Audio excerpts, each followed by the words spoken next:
So to start off the lesson, and I can help provide these for you if this is helpful, I would tell them that they're going to be engaging into an engineering and design process, asking them, do you know what an engineer is or what an engineer does, kind of accessing that prior knowledge. And then I would say, today we're going to be building something together, we're going to be building bridges. And so I'd ask, what are bridges for? How do we use them? Where have you seen them before?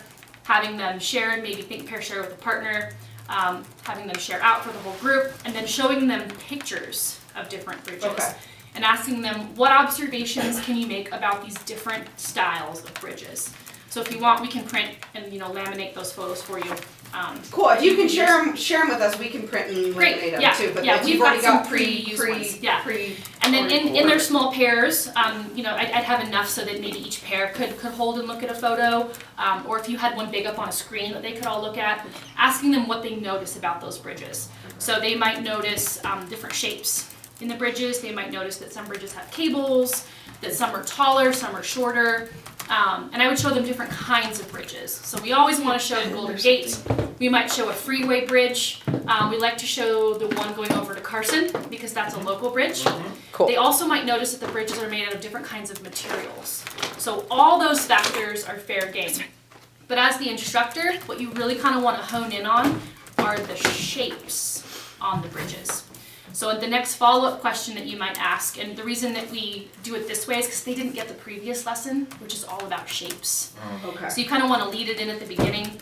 What shapes do you notice in these bridges? So they might notice triangles, they might notice squares, they might notice long rectangles. And so the lead-in is that understanding how well shapes work can help us build better bridges.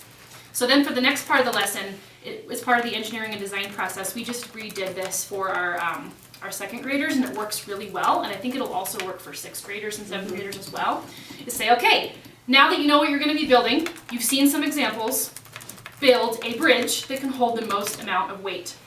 And we're not going to have them plan or design yet, because as part of the learning cycle, we need them to explore the activity first. So the way we do this is we really don't give them any criteria. We just say, here are your materials, it has to hold these as weight, and it has to fit across this bucket. Build your bridge. And then you say, go. You get 4 pieces of paper and you get tape. You have to work together in a team of 2, build your bridge, or 3. So you give them about 10-ish minutes to build their bridge. And as they're building in small groups, you'll go around, how's it going? What's working? What's not working? Why do you think that is? So and so. And then when you're done, say, okay, now let's test your bridges and see how well they work. So we kind of have them all sit in a circle or come up to a testing station. This would be a testing station. Okay. And go through each bridge one at a time so you have your bridge. And I'll show you what different bridges look like and what styles work and what styles don't work. So you'll have them put their bridge between the 2 buckets. Before you test it, I would ask the group, what do you notice about how this group built their bridge? What observations can you make? What characteristics does this bridge have? Oh, I noticed they folded it this way, I folded it this way. How well do you think it's going to work? And so you as the instructor will slowly kind of drop them on one at a time. They don't have to count because we have the scales. So when the bridge falls into the tub, take out the bridge, and then you're going to weigh how much mass the bridge holds. So for this, you're going to want some kind of a data table or data sheet. Okay, like a big Post-it type of thing that we can maybe put up. Chart paper. Each team could have a name, and you could mark how much it weighs. So, you always want to tare the scale first with the bucket, so that you're not measuring the mass of the bucket. You put it on. This team's bridge held 97. It's in grams. 97 grams. Great. So you mark it, and then I might follow up by asking, team, how well do you think that worked? What did you, what would you do differently next time you were to go to build your bridge? Kind of briefly, because you want to move through this quickly. You test each team's bridge. Since you're going to have, ideally, teams of 3, you're only going to have to test 5. The testing for those 5 bridges really shouldn't take more than about 10 to 12 minutes. 10 to 12 minutes? Yeah. Because you want to go through it kind of quickly. First testing. So the building's around 10 and then the testing's around 10? Yeah, yeah, yep. So after everyone's tested their bridge, and after each one, you're kind of asking those questions. How well do you think that worked? Why do you think that worked that way? What might you do differently next time? Then you're going to kind of move into what we call our concept invention, or the explanation part of the 5E, which is, okay, so now that we've all had a chance to build our bridges, in thinking about how engineers work and design best, what do you wish you would have known before you built your bridge? What questions do you have? So the kind of answers we're expecting is, well, we would have liked to know how wide it needed to be, because I didn't tell them that. So we actually have rulers, and at that point you would bring out, I had 2 rulers in here, I'll go get them for you. Okay. So I think it's 8 inches across. It's about the width of one piece of paper. So groups might not consider that right away. They might not think about that they need to measure how wide their bridge needs to be. Secondly, they might not have measured how wide or long it needs to be. So maybe knowing the dimensions of your bridge is important. They also might not have considered how they changed their paper. So there are different ways of manipulating the paper in order to make the bridge hold more mass or more weight. So maybe it would have been helpful to know what shapes are better or stronger than others. So you might start talking about that at this time. And I'll get into how to do that in just a second. Other things is maybe they didn't work very well together on a team because they didn't talk about who's going to do what job. So this is a time to have them turn and talk to their partners and maybe say, since there are 3 of you on a team, now that you're going to be building this again in a minute, how can you delegate the roles successfully so that you can all build this bridge together and have everyone contribute? So that's another piece of it. And then engineers always design before they start building. So before we build our second bridge, we're going to have you draw and sketch out what this bridge might look like before you start building it. So you'll provide them time for that. So while you're doing this, you're creating a set of criteria for how they're going to build their bridge successfully. This is something, if you have a whiteboard or a chart paper, you might list that up. So they're coming up with, oh, we need to consider how long the bridge needs to be. The bridge should be at least, 12 inches long. Maybe it needs to be at least 8 inches wide, or it needs to be a little bit wider than it was before. So dimensions is a criteria. Sketching it out is going to be a criteria. Collaborating and deciding as a team how we can all participate successfully is a piece of criteria. So do you suggest having those, like just having a blank one and have them shout out what are some criteria, or preloading like some of those? Have them generate the ideas, because cool. They're inventing the concept of how to do this better. And then as they generate the ideas, you're listing them on a board. Okay. If they don't come up with any of those, you might add them to the list and then say, what does that mean to you? So, part of the engineering design process is making a plan and sketching it out first. How could that be successful for you and your team if you tried that before you built next time? So at least they're coming up with the ideas of why it's a good idea to do that. Well, what if kids are already like, they want to design it before they start building it on the first round? You're like, no, just build it. Or you're just like letting them go ahead and do whatever they want. Let them do it, because then during the debrief, when you're testing them, that will come up and say, oh, we did that. Well, how successful was it for this team that did that? Their bridge held more mass. Well, why do you think that is? Well, we designed it first. So that's fine. Yeah, some students might already know and figure out how to do that. So have like a piece of, like, here are your materials, paper, a pen, give them a pen or something like that. Yeah. Just not, okay. Yeah, sure, Tell them what to do. totally. You can give them all that stuff all at once, but not give them specific instructions. And if they know to do that on their own, that's also a key for you to how complex maybe you want to make it for them moving forward. Cool. So once you have that list of criteria, the next thing you kind of want to help them with is our shapes. So you'll notice when they start building these bridges that they're going to do it in certain ways. I know it's going to be a lot different for 6th graders than 2nd graders, but one of the things you might notice is how they tape their paper together. A lot of students like to put little pieces, but it's a lot more effective to just lay a whole strip down on either side if you're going to connect 2 pieces of paper. You'll see a lot of designs that look like I-beams, which are a lot of rectangles. So you might see a lot of designs that look similar to this here. So going this direction, but longer. It'll be elongated. Not a super strong shape. Rectangles and squares, you don't see a lot of those in bridges because they're not a very strong shape because of how the weight is distributed down onto the bridge. So when you add weight to this, it collapses and falls in. But if you use other shapes, it's a bit stronger. So cylinders are a really good strong shape. And so you might introduce some of those shapes to them. So some of their bridges might look more like a tunnel the second round, and you can show them what a cylinder might look like. So they could build a giant tunnel cylinder that goes all the way through.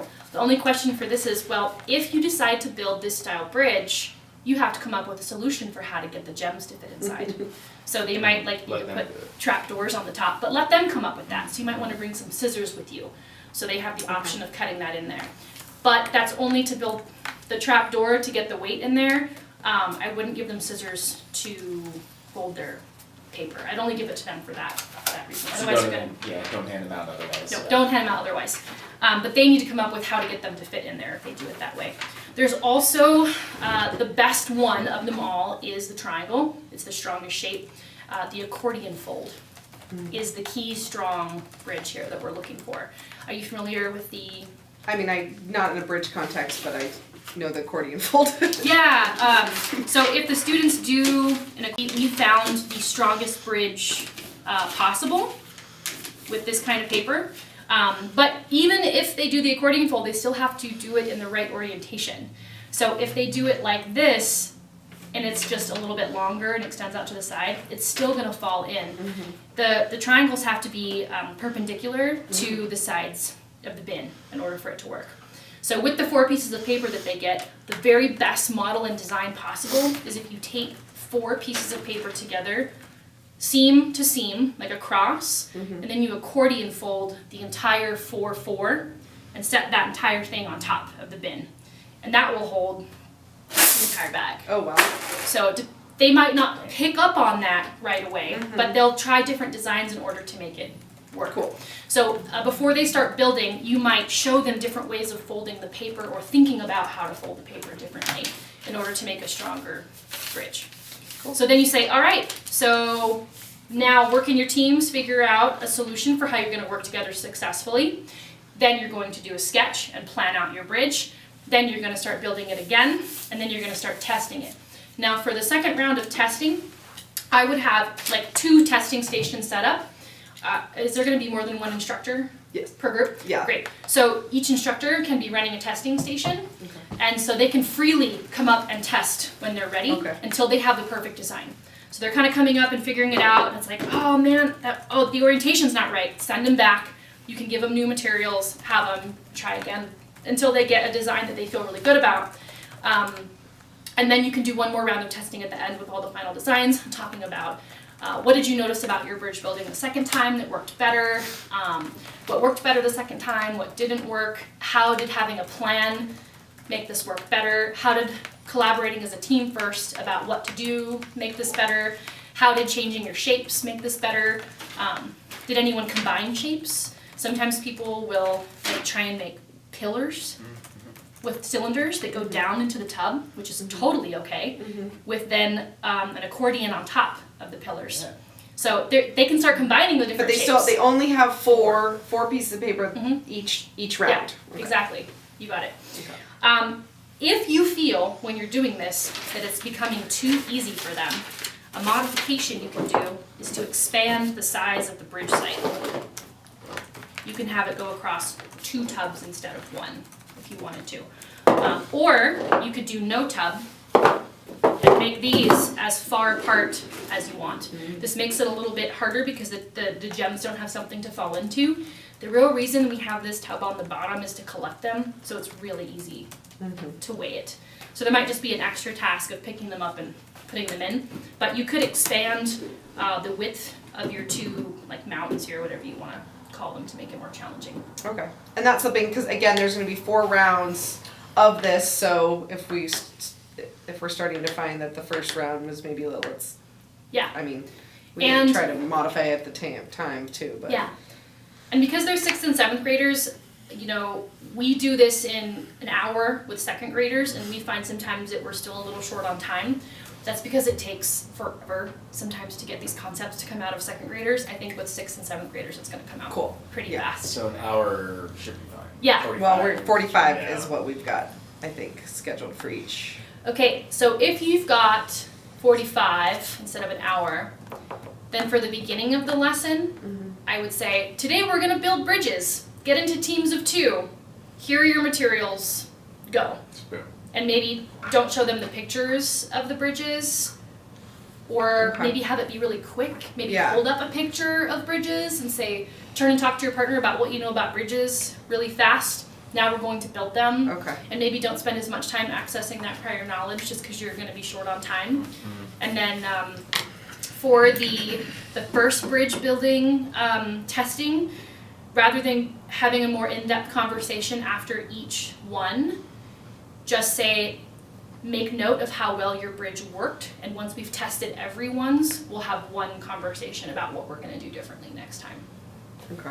And that might help save on time as well. Okay. Yeah, I was thinking 10-minute intro, 10-minute build, 10 to 12-minute test. That's 30 right there. Yeah. So typically, like that last round of testing, what's that, 10 to 20 when they're... There's one other modification you can make too, and it's when they're, after they've gone through all the constraints and they're building for the second time, rather than having them continuously retest and then having them all come back together as one for a final test, you could skip that final test and just say whatever your last test score was during that last, or that second phase is going to be your final score.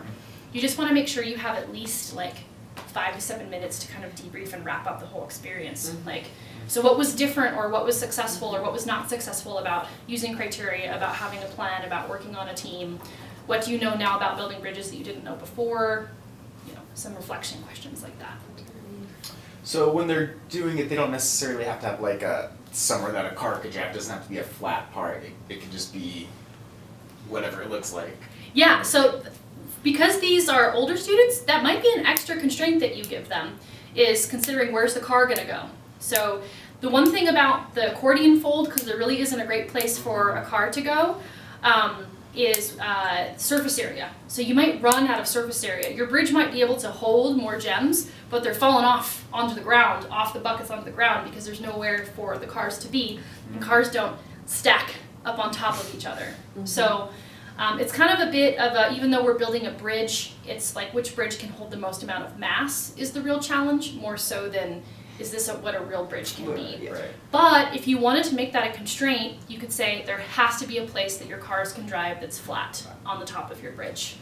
So they might have accordion underneath or on top of the flat, as long as there's a place for the gems to drive across, you know. Okay. You could make that another constraint. We wouldn't do that to our second graders because I think that would be really hard for them. But you could totally do it for the older students. Okay.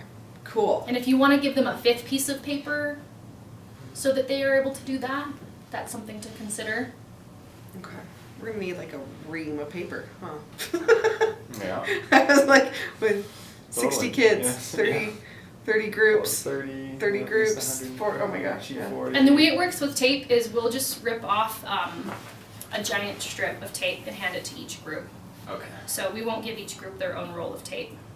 We'll just Sure. rip off a big section and like Say, here you put it go, on the put table. a table. Is the tape just for putting the paper together, or do you tape it to the?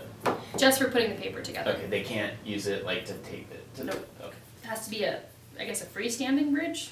It can't be taped to the bucket. And that's why you give it to them before they even can test that first time, so that here's, make your bridge here at your spot, then we'll test in 10 minutes. Do you recommend like thinking like of a time?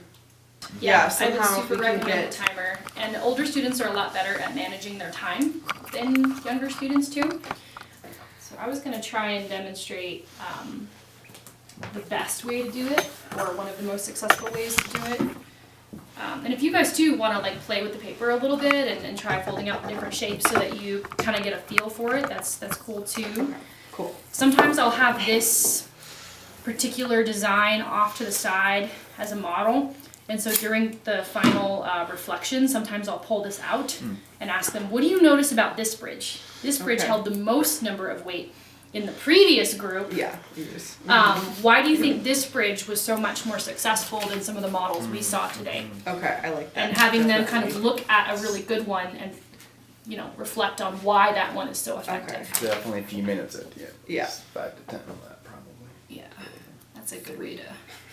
Yeah. Also, something that I see students not always doing when they're building these is they don't overlap their pages. A little bit of overlap is helpful. So you give them like a few lengths of tape? I usually give them about 1 meter to start, and then if they request more, I'll always give them more, but I don't just want to hand them a roll.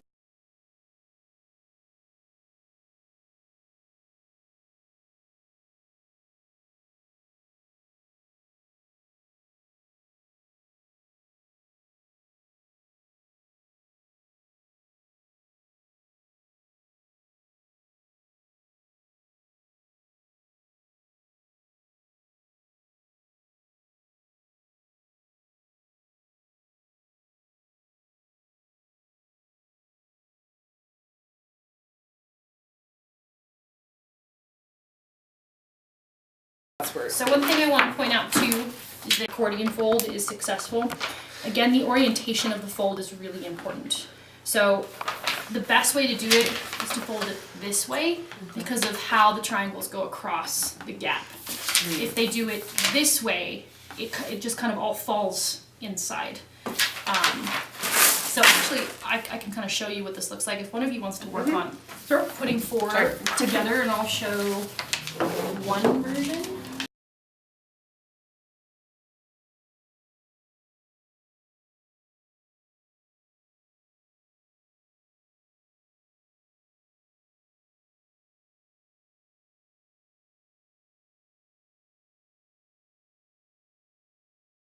So,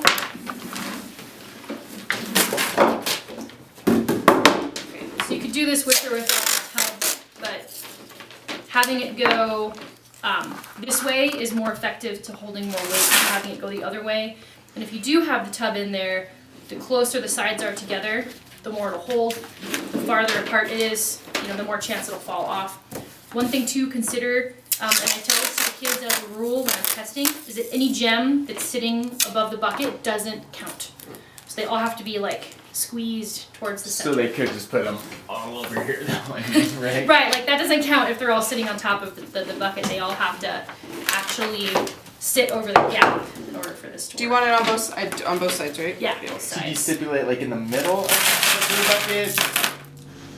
Or What's no, that? there's a stipulation like to put it in the middle of the bucket? I mean, could they put them all like closer? Yeah, but they can have them go up to the edge, Right. but they Straight really up, shouldn't go over the side. And usually the person running the testing station is the one putting the gems on the bucket, otherwise the kids take too long. So if you're the one doing this, it'll go by much faster. Also, when you're putting the gems, try to spread them out and not kind of dump them all into one spot. Okay. I try to give each group the best chances possible for success, but this design holds a lot of weight. Okay, so another thing, you have to decide, I think as instructors, whether or not you think this counts. So does it stop when the bridge starts to lose its shape, or do you stop when it collapses? For second graders, we let them go until it fully collapses into the bucket. Because they think it's really fun. But at the end, we'll talk like, if this was a real life situation, what would be happening right now? Like, we'd all be squashed! But for your older students, this might be a place where you'd want to stop because it's no longer serving its purpose. So, pour them in. And you're saying, and then I fold it this way? Yes, so you're gonna fold it in the other direction. Yeah. So is that what you typically do? Is with the older ones you say, you can lose the shape, you're done, and then Yeah. the ones you let Yeah, go. once you lose it, once it loses its shape from the weight, it's done. Or if it collapses. So this is by far the strongest shape that you could probably do, that we see most often. The smaller you make these folds, the stronger it will be. Okay. So if you make really tiny accordion folds, it'll be even stronger because you'll have more triangles. I'll show you. Cool. Let's like put a star on that or something. So you Because we'll keep that Okay. as, and put it off to the side. I'll show so you them. do this like every time, show them To like show the them? strong sling. Yeah. And I'll show. Okay. Use this one. Great, okay, that one's ready? Okay, so students sometimes will pick up on the accordion fold and go, oh, great. And I'll always ask them, how do you want it to sit on the tub? Because I'm not gonna do it for them, because if I was gonna do it for them, I would do it this way. But a lot of times they'll want to have it go, did I do that right? Is it this way? Maybe it's this way. How did I do the other one? Sometimes I get confused too. We did it this way, yeah. So if it goes this way, sometimes it won't completely work because it won't completely, it has to be going over the middle tub. It has to be long enough that it's going over the middle tub. So if you do it this way, in there, this one's actually working better than I thought it would. Oh. You folded the paper really well though.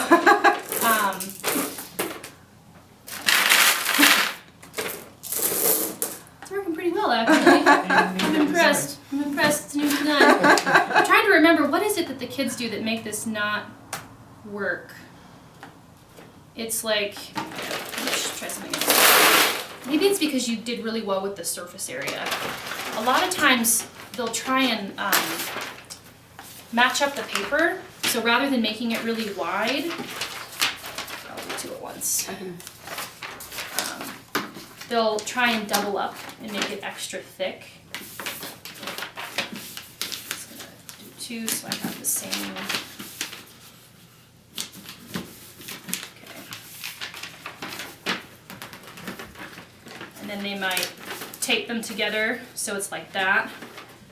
So if you go to do it kind of with this way, when you don't have as many folds and it's not as long, but even if it's doubled up on the paper, when you go to throw the gems in there, it falls in really easily. So the orientation of the triangles is really important. I wish I had an example of what the kids did to kind of show. Maybe if you want to take two pieces of paper and tape them together, doubled up, so have 4 pieces back to back to back like this, and then fold it. Fold it this way. That's what it is. I haven't actually taught this lesson in about 3 years. Because Fold it this way? we changed the curriculum. Yeah, fold it that way. So it's more like. Should I do thicker? No, that's perfect. Okay. Yeah, and then go back. Think like a second. What are they doing? Yeah. So you did that with this one, but because it had so much surface area, it still covered the size of the bucket.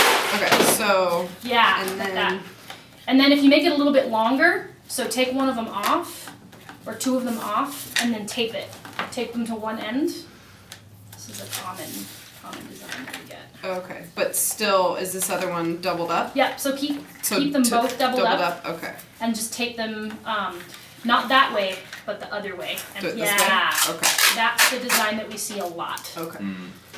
You might see already by looking at it what's going to happen. Yeah. That's what I was trying to add with this guy. Okay. Yeah, this is way Apparently I easier should than- be a civil engineer. Yeah, bridge designer. Yeah. Yeah. So if you did have them try and do it this way without a bucket, it wouldn't hold very well either. It's just going to kind of fall into the middle. Or if you did it this way, it's not as pretty as this model. The size of the folds is really important. Perfect. So we would see a lot of kids do this. So even though they did the accordion fold, as soon as you put a bunch of weights on there, it begins to lose its shape pretty quickly and falls in. So they'll see that width and increasing that surface area of the whole bridge helps distribute the weight better. And 7th and 8th graders might, or 6th and 7th graders might see this right away and go, oh, that's not going to work. But just so you know, it is a common design that we see. The beauty about it is there's no real right or wrong of what they can do. They No. just figure, They so. figure it out. Just Okay. these simple like structural ideas to pass across. It's Okay. huge, Yeah, and they might come up with some really complex designs that, you know, I haven't even mentioned today. I'd be really interested to see what kind of pillar designs they come up with, if they do cylinders and make pillars to attach them. A really common one is the I-beam or the rectangular shape. So I think a 6th grader would probably be more complex than this, but 2nd graders, they do this one a lot. And so But if it had a beam underneath it, Cross beams. Yep, they had a giant cylinder so yeah. touching the ground, that would greatly change how well this worked. But we don't tell them that's an option, and then they just Nope. they do it cool. No, but once you have the big discussion after their first round of testing, that's when you might say, well, what are some other shapes we might be able to include in our bridges that could be helpful? So maybe you could bring up, a picture that you had before that has columns. You could show them cylinder-like columns, or like when you're going over what criteria the student should be coming up with. So in thinking about working successfully on a team, what are some things you can do together to do this project well? We're looking for, or students might say things like working together, and my follow-up to that is, well, what does that mean to work together? Right. What does that look like? Give me an example. You only have 4 pieces of paper and 1 roll of tape. Who's going to do what in order to put this together? How will you work together? What will that look like? So we want them to be coming up with specific examples. So Jose is going to rip off all the pieces of tape that we need that are the right size. Shelby is going to hold the 2 pieces of paper together, and Ricardo is going to put the tape on the paper. So they're kind of going to come up with whatever that system is. Another question, why is it important for an engineer to sketch out their design before building? Answers that we would get for that is, so you know what it's going to look like. So you don't just start throwing things together without a plan. It might not work. It might fail right away if you don't do that. It helps you be more organized. Those are some of the answers that we've gotten for that.